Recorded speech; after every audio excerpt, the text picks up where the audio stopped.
కాకినాడ జిల్లా జగ్గంపేట నియోజకవర్గం మండల కేంద్రం కిర్లంపూడిలో వీధి కుక్కల స్వైర విహారంతో గ్రామ ప్రజలు హడలెత్తిపోతున్నారు.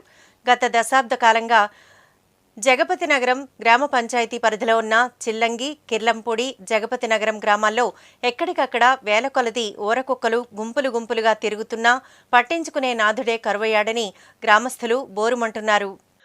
ఇక చిల్లంగి గ్రామానికి వస్తే ఇటు స్థానికులనే కాకుండా అటు పెంపుడు పశువులను కూడా రాత్రి పగలు అనే తేడా లేకుండా గ్రామసింహాలు దాడులు చేయడం వల్ల ఆసుపత్రులు పాలవుతున్నామని లోక్సత్తా నాయకుడు కాళ్ల గాంధీ ఆరోపించారు. అలాగే కుక్కల నుంచి ప్రజల్ని కాపాడే పరిస్థితి లేకపోయినట్లయితే కుక్కలకే ర్యాబిస్ వ్యాక్సిన్లను వేసి గ్రామాల్లో వదలాలని ఆయన డిమాండ్ చేశారు. అదేవిధంగా చింతల తోటకు చెందిన 11వ పంచాయతీ వార్డు మెంబర్ బుద్ధ జగదీష్ మాట్లాడుతూ వేలాది రూపాయలతో కొనుగోలు చేసి పెంచి పోషిస్తున్న తమ పశువులపై నిర్దాక్షిణ్యంగా కుక్కలు దాడులు చేస్తున్నా ఎవరికి చెప్పుకోవాలో తెలియని పరిస్థితి ఏర్పడిందని ఆయన రోధించారు. అలాగే గ్రామానికి చెందిన బుద్ధ రామకృష్ణ మాట్లాడుతూ తమ గ్రామంలో ఎన్నడూ లేనంతగా వేలాది కుక్కలు దర్శనమిస్తున్నాయంటే వేరే ప్రాంతాల వారెవరో అక్కడ కుక్కలను ఈ ప్రాంతంలో వదిలిపెడుతున్నారని ఆరోపించారు. అలాగే చిన్నపిల్లలు కానీ పెద్దలు కానీ రోడ్లపైకి రావాలంటే ప్రాణాలను అరచేతిలో పెట్టుకుని రావాల్సిన పరిస్థితి ఏర్పడిందని ఆయన అన్నారు. ఇప్పటికైనా సంబంధిత పాలకులు, అధికారులు దృష్టి సారించి తమని కుక్కల బారి నుంచి రక్షించాలని కోరారు.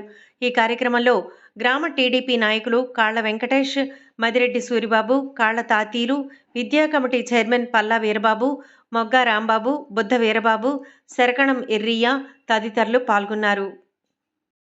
నాయకులకి అందరికీ కూడా మా విజ్ఞప్తి ఏమిటంటే ప్రతి గ్రామంలోనూ కూడా కుక్కల బెడద పెరిగింది. అది నిజంగా ప్రాక్టికల్ గా చూస్తున్నటువంటి నాయకులకి తెలుసు, అధికారులకి తెలుసు, అందరికీ తెలుసు.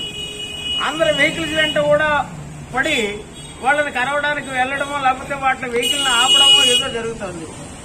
కానీ కుక్కల బెడదని ఎలాగ నిరోధించాలి అనేటువంటి దాని మీద కుక్కలు కొట్టకూడదు, కొడితే పాపం ఈ విధానం మొదటి నుంచి ఉంది. కానీ ఆ కుక్కలు నిరోధించాలంటే ఏం చేయాలనేది మరి ఆలోచించాలి. ఎందుకంటే ప్రతి హాస్పిటల్లోనూ మన దగ్గరగా ఉన్నటువంటి ప్రతి హాస్పిటల్లోనూ ర్యాపిడ్ క్యూర్ అందుబాటులో ఉంచాలి. కొన్ని ర్యాపిడ్ క్యూర్ ఏమైనా అందుబాటులో ఉంటే కుక్కలు పెడితే ఏమైనా తగ్గుద్దా అంటే కాదు. కుక్కలు కరిస్తే ర్యాపిడ్ క్యూర్ ఉపయోగిస్తారు. కానీ కుక్కలు కరిసినా వాళ్ళకి ఆ కుక్క నుంచి ఏ ఎఫెక్ట్ లేకుండా ఉండేటట్టుగా కుక్కలనే పట్టుకుని వ్యాక్సిన్ చేస్తే బాగుంటుందని చెప్పేసి ఈ వెటర్నరీ డాక్టర్లందరికీ కూడా నేను విజ్ఞప్తి చేస్తున్నాను. దీని మీద ఈ కుక్కల గురించి పూర్తి స్థాయిలో తెలిసినటువంటి వ్యక్తులు ఎవరు ఉన్నారు అంటే అది వెటర్నరీ డాక్టర్లు. మరి వెటర్నరీ డాక్టర్ నూరులేని దేవని ఎలా గడిచేసా చూడండి. నాకు గేదెకి 2 తోళ్ళు పుట్టే అందులో చూడండి శుభ్రంగా ఎడగడిచేసి 4 కుక్కలు వస్తున్నాయండి. శుభ్రంగా ఎడగడిసిపోతున్నాయండి. కోడి చేయడం, కుక్కలు చంపేయడం, వీళ్ళు కోళ్ళు తెచ్చేయడం, వీళ్ళు ముందు పాటు చేయడం, నూరులేని దూరల కాడ అవి ఇట్టసారంగా రాత్రులమ్మ దూడల గేదెలు తోళ్ళు తెంపుకొని ఇరిపోతున్నాయి. వాటి గురించి తల్లులు మీరే దాన్ని ఏదోలాగా సాగు చేసి పెట్టాలని. పశువులకి రక్షణ లేదండి ఇక్కడ. మాకు కట్టపడి మేపుకుంటున్నాం. ఏదో కట్టపడి తెచ్చుకొని చేయలేకి వెళ్ళి గడ్డి పోసుకొని మేపుకుంటున్నాయి దూడలకి. ఈ దూడలు మేపుకుంటుంటే కుక్కలు వాటిని బతకనేకుండా చంపేస్తున్నాయి. మనుషులకి రక్షణ లేదు. ఈదులోకి వెళ్తే బళ్ళు తగులుకొచ్చేస్తున్నాయి. కుక్కలకి అసలు కుక్కలు పట్టించుకునే నాది లేనండి. 2007లో పట్టించుకున్నదండి పంచాయతీలు. మళ్ళీ అప్పటి నుంచి గవర్నమెంట్ వదిలేసింది సార్.